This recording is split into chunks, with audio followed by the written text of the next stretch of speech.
Welcome two movie spoiler. तो आज हम देख रहे हैं अर्तुगरुल सीरीज की एपिसोड 14, जिसका स्टार्ट कुछ यूँ होता है कि हलब के किले के जिंदान में एक कैदी को दिखाया जाता है जिसे शहाबुद्दीन पीट रहा होता है। शहाबुद्दीन अमीरुल अजीज का चचा और वजीर होता है और ऊपर से अमीरुल अजीज भी आ जाता है जो शहाबुद्दीन से पूछता है कि क्या इसने अभी तक मुंह खोला या नहीं। इस पर शहाबुद्दीन उसे पीटते हुए कहता है कि यकीनन ये मुंह खोलेगा और जल्द ही मुंह खोलेगा, और फिर उसे एक थप्पड़ मारते हुए पूछता है कि बताओ इस साजिश में और कौन शामिल है तुम्हारे साथ, क्योंकि तुम अकेले ये काम नहीं कर सकते। बताओ महल में से किसने तुम्हारी मदद की। जिस पर वो शहाबुद्दीन की तरफ देखता है और उसे कहता है कि तुमने मेरी मदद की, तुमने मुझे कहा था कि अर्तुगरुल पर हमला करो। जिसकी वजह से अमीरुल अजीज शहाबुद्दीन को शक की निगाह से देखने लगता है और उसे पूछता है कि चचा मैं इसे क्या समझूं। जिस पर शहाबुद्दीन उसे कहता है कि ये जल्द ही अपना मुंह खोलेगा और सच बताएगा। उसके बाद एक घुड़सवार सलीबियों के किले में दाखिल होता है और वहां आकर कमांडर टाइटस का पैगाम सुनाता है कि उसे जंगजुओं की जरूरत है, जल्दी से तैयार हो जाओ। और फिर कबीले में दिखाया जाता है कि तमाम लोग हिजरत की तैयारी कर रहे हैं और अपना सामान समेटने के बाद अब लोगों ने अपने खेमे निकालना शुरू कर दिए हैं। और फिर जंगल में अर्तुगरुल को मेहमानों के साथ दिखाया जाता है जिसके सिपाही बमसी, तुर्गत और दुआन एक तरफ बैठे बातें कर रहे होते हैं।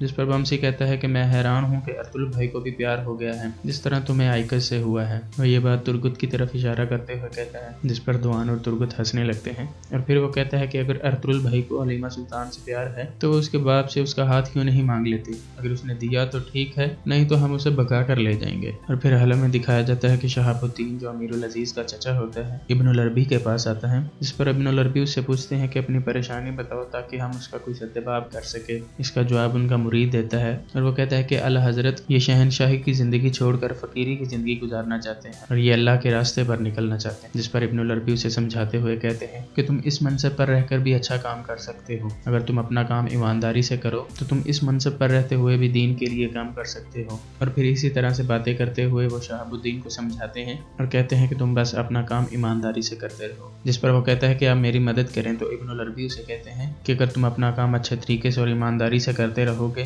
तुम्हारी मदद गैब से होगी, अल्लाह तुम्हारी मदद करेगा। इसके बाद जिंदान में एक लड़की उस कैदी के लिए खाना लेकर आती है जिसे कुछ देर पहले शहाबुद्दीन पीट रहा होता है और इसे जहर की एक छोटी सी पुड़िया देते हुए कहती है कि यसू मसीह तुम्हारी मदद करे, इसे खाने के बाद तुम खुदावन से जा मिलोगे। और ये कहते हुए वापस चली जाती है। और फिर नासिर उस्ताद आजम के पास जाता है जिसे उस्ताद आजम कहता है कि बहुत जल्द ही मुस्लिम ममालिक में मौत का खेल शुरू होने वाला है और ये तमाम हमसाया ममालिक से मदद मांगेंगे। मुझे हलब से आने वाले और हलब से जाने वाले तमाम खतूत की मालूमात होनी चाहिए। उन खतूत पर मोहर अल अजीज की होगी लेकिन उस पर अल्फाज तुम्हारे होने चाहिए। और फिर उससे पूछता है कि कई कबीले वाले मामले का क्या बना। जिस पर नासिर कहता है कि मैं पहले शहाबुद्दीन से निमट लूँ, उसके बाद कई कबीले वाला मामला देखूंगा। और फिर उस्ताद आजम उसे कहता है कि मैं चाहता हूँ कि जल्द ही ये मामला निमट जाए, क्योंकि मैं नहीं चाहता कि ये जंगली कबीला हमारी सरहद के करीब आकर बसे। और फिर गोपची को दिखाया जाता है जो कि बहुत परेशान होती है। जिस पर हाइमा खातून आइकस से कहती हैं कि गोपची बहुत परेशान है और मैं अगर उसे पूछूंगी तो वो मुझे कुछ नहीं बताएगी, इसलिए तुम जाकर उससे पूछो।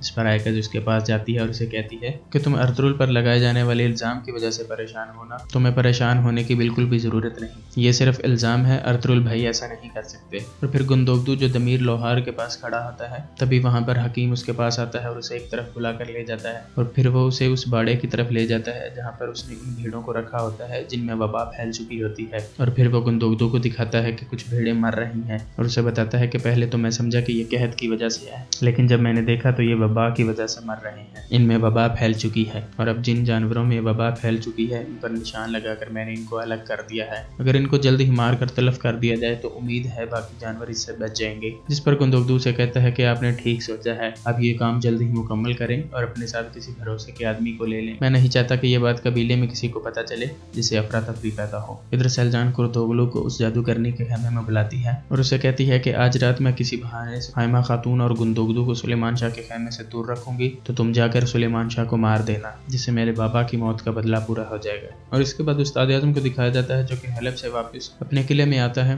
और एक सिपाही उसे खबर देता है कि कमांडर टाइटस ने पैगाम भेजा था कि उसे जंगजुओं की जरूरत है, जिस पर 20 जंगजुओं को उसकी तरफ भेज दिया गया है। तभी अंधा मारियो उसके करीब आता है और इसे कहता है कि वेटिकन से कुछ मेहमान आए हैं और वो आपका इंतजार कर रहे हैं। तो जब उस्ताद आजम आजम अंदर जाता है तो एक शख्स जो कि पादरी का लिबास पहने बैठा होता है उस्ताद आजम को देखकर खड़ा हो जाता है और कहता है कि मेरे दोस्त पेत्रोशियो, और ये कहते हुए अपना हाथ उसकी तरफ बढ़ाता है ताकि वो इसका बोसा ले, जिस पर पेत्रोशियो या उस्ताद आजम उसे थॉमस कार्डिनल कहते हुए गले से लगा लेता है और उसे कहता है कि मुझे पापा आजम के मुकर्रब खास से मिलकर बहुत खुशी हुई है। अगर आपकी आमद का इल्म होता तो आपकी शायान शान इस्तकबाल किया जाता। जिस पर वो मेहमान उसे कहता है कि पापा आजम एक नई सलीबी जंग के लिए तैयार नहीं होंगे। तो उस्ताद आजम उससे पूछता है कि वो कैसे तैयार होंगे, जिस पर वो मेहमान कहता है कि तुम्हें वो यादगार जो मुसलमानों ने हमसे छीन ली थी वो वापस लानी होगी, तुम्हें याद ही होगी। इसके बाद उस्ताद आजम को दिखाया जाता है कि वो जिंदान में जाता है। ये बूढ़ा कैदी उस्ताद आजम का छोटा भाई होता है जो कि मुसलमान हो चुका होता है, जिसने इब्नुल अरबी के हाथ पर बैत की होती है और जिस चीज़ के बारे में वो अभी जिक्र कर रहे होते हैं वो चीज़ उसी ने छुपाई होती है